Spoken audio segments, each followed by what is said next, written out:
Hey everyone, welcome back to another week here. Thank you all so much for showing up, for being here. I know it's a super hard time and that trying to get out of the house to do things, or even just trying to do things on Zoom sometimes, is really, really hard. So thanks for coming. I really appreciate it, and I really love seeing all of you out. So I want to start talking about something I'm sure most of you have. It's a cell phone. I was going to try and hold mine up, but I can't because it's staring at me, recording me, giving you this message. But I remember when I first got my very first cell phone. This was back, if it wasn't before iPhones existed, it was when like the very first one came out. And really before smartphones were like a mainstream thing that everybody had. So my first phone, and I'll try to find a picture and put it on screen for you guys, it was a Motorola Razr. I'm sure some of the leaders know exactly what that is, but youth, I won't be offended if you've never seen one before. I thought it was really cool because when you'd call somebody, if you were at all upset about the conversation, you could just slam your phone shut. And it just sounded really cool, and, well, we all thought it looked really cool. But, I remember things changing a little bit when I got the phone. I couldn't really text people with it, so that was a little bit disappointing, but it wasn't actually that bad because I wasn't used to doing that anyway. But I remember when I had it, I would start to call people a lot more. Before that, I would probably go over to their house and talk to them and be like, hey, do you wanna do something? Do you want to go somewhere? But once I got a phone, I didn't have to do that anymore. Now, when I got my second phone, let me tell you, it was just as cool as the first. Again, something that the leaders would probably know what it is, but a lot of you youth, maybe you don't know what it is and you've never seen it before. But it was called a BlackBerry Curve. Again, I'll try and find a picture and pop it on the screen here again for you. But yeah, I know it's the pinnacle of cool phones for a teenager to have. It does not look like something that a business person would use at all. But moving on, I remember especially when I got that phone and I could start to text, that's what I would do. Instead of even calling them, I'd lose even that little bit of face-to-face or voice-to-voice interaction, and I would just text them instead because it was easier and it made more sense to do that. Of course, right now, not going to your friend's house makes you a bit of a hero, but of course we're talking before COVID, and as someone in junior high, of course I wanted to be with my friends as much as I'm sure you all do. Now, last week we talked about Jesus' temptation and what that has to do with us, and we sort of related it back to New Year's resolutions that people make. This week we're going to talk about when Jesus called his disciples. So I talked a lot about my first cell phones, and that was just so you can see the difference between where we live now and where Jesus would have lived. You see, even now, I can see the progression that things like cell phones and computers have made, and I'm not even that old. But back then, none of that would have existed, and calling someone would have meant going to them and talking to them. But yeah, when we talk about calling someone, we talk about picking up our phone, sometimes dialing a number, but more often than not, just clicking a little contact icon or telling a voice assistant to call them for us. But yeah, in Jesus' time, they didn't have that. They couldn't do anything like that because there were no phones. Like I said, if you wanted to see a friend, you'd have to go to their house, or like Jesus did in the passages that we're going to read today, go see them where they worked. So today we're going to continue reading the book of Luke together. Today we're looking at Luke chapter 5 a little bit. So if you have a Bible, I'll give you just a few seconds to find that. We're going to be starting at Luke chapter 5, verse 1.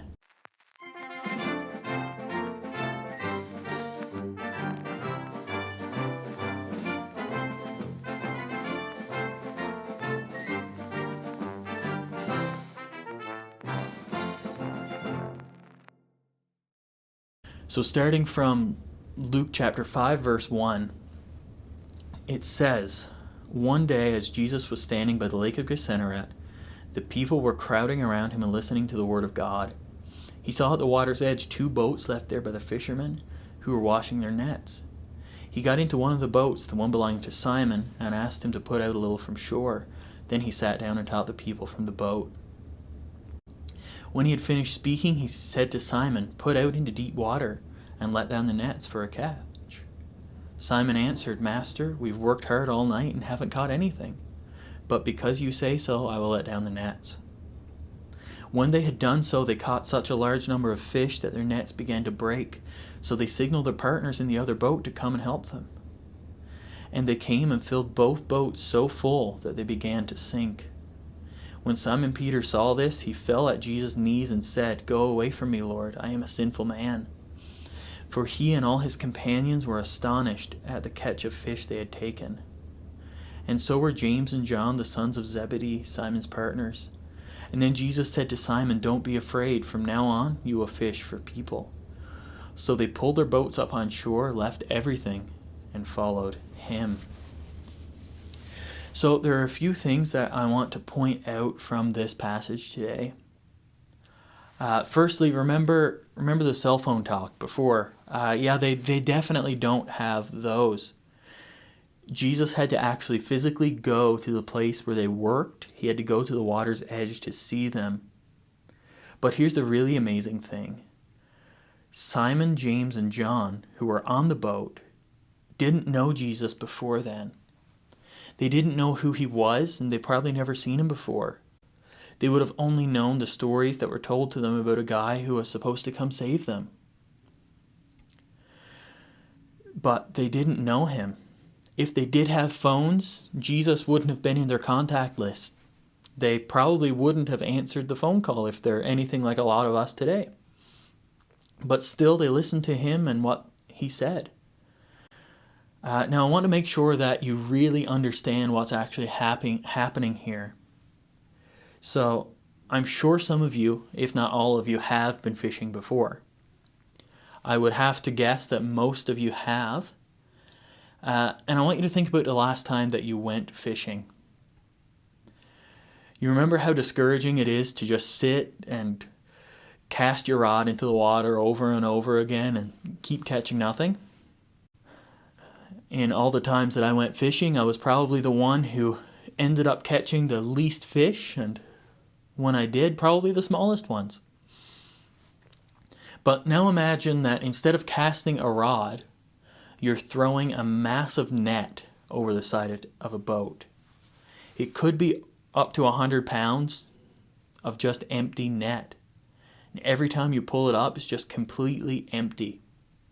How discouraging would that be? Now I want you to imagine something else. So you're fishing in your boat with a fishing rod, and you have been for 12 hours. So all day, all night, you've been fishing, just sitting on a boat, floating around the lake, and then some complete stranger comes up to you on the shore and asks if he can get in your boat with you. So you're sat there thinking to yourself, a little company would be nice, even if he is a stranger. I'm not saying you should say that. Please don't do that. Don't invite a stranger into your boat. But just for the sake of this story, we'll say you did. I like to imagine it this way. You start a little conversation. He asks how long you've been fishing, so you tell him you've been fishing for 12 long hours. And he says, "Oh, so you must have caught a lot of fish then." And you're forced to explain that, well, no, actually, I haven't caught anything. And then he looks back at you and says, well, that's because you're fishing on the wrong side of the boat. Throw your line out the other side. Now, I don't know about you, but if somebody came up to me and did that to me, I'd be a little bit offended, I think. Like, I get that you're trying to help, but it's only like 6 feet away. What difference is that going to make? But just for fun, you do it anyway. Like, what do you have to lose after 12 hours? And as soon as your line touches the water, you're reeling in the biggest fish you've ever seen in your life. Now, I would think that'd be pretty amazing. I think I'd feel a little bit mad at myself for not fishing on the other side all night, but that's a different story. So I still don't know if I'd trust that guy right away. I'd definitely be intrigued about who he is and what he wanted to do that had to do with me. And I might be a little bit afraid, honestly. Like, what does he know that I don't? But in that moment, Jesus proved himself to be the person that they had heard about. They were not only willing, but they were excited to follow him. They heard of what Jesus can do. They knew how amazing the things that he could do are. So when that happened to them, they didn't have to be left wondering who is this random guy.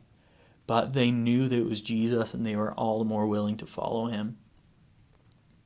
A little while later in that same chapter, Luke 5 again, verses 27 to 28, tells us a slightly different story about somebody else who followed Jesus.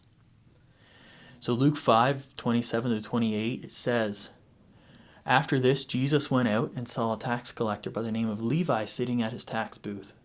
Follow me, Jesus said to him. And Levi got up, left everything, and followed him. Levi hadn't even seen anything proven. He knew who Jesus was and knew about Jesus. And he followed him. He gave up absolutely everything to follow Jesus without personally knowing him. And Levi wasn't someone who was just another guy. Levi was a tax collector. He was known to the people around him as one of the absolute worst people that you could ever meet or have to do business with.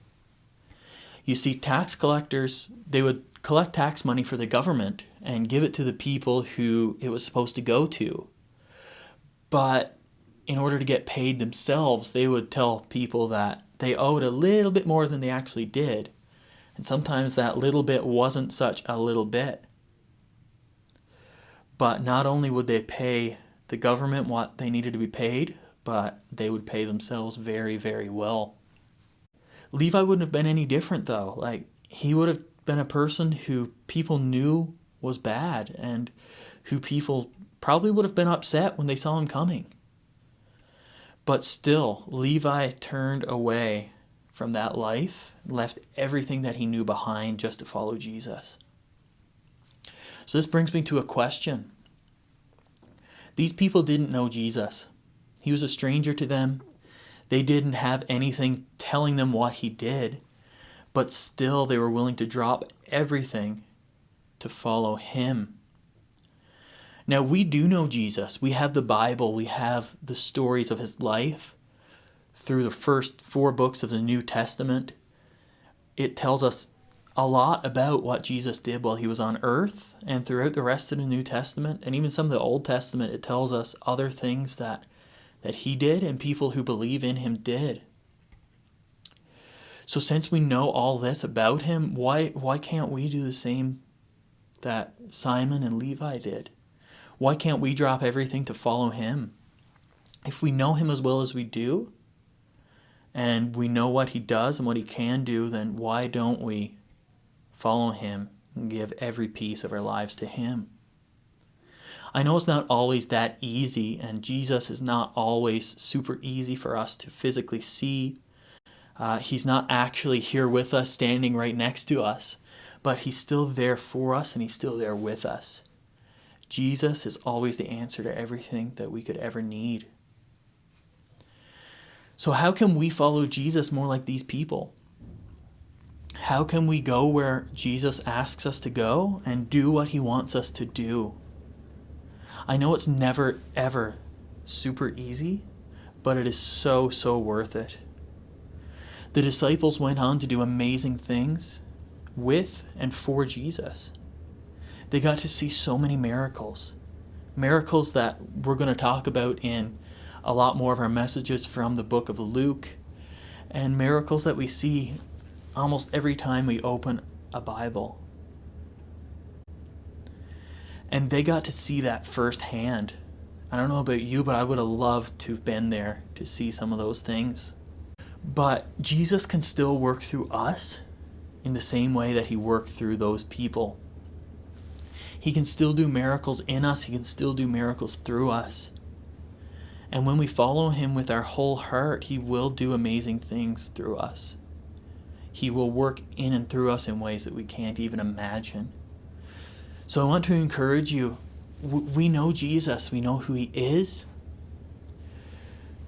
So what's stopping us from following him? How can we follow him better in our lives? We're going to talk about that a little bit more at the end of this message, but first let's take a couple of moments and pray together. So God, thank you that we get to be here. Thank you that you call each and every one of us to follow you, and that we have the option to follow you. Thank you that we can see miracles. We can see amazing things that you do in our lives and in the world around us. So be with us as we go, and bless our conversation after this message in your name. Amen.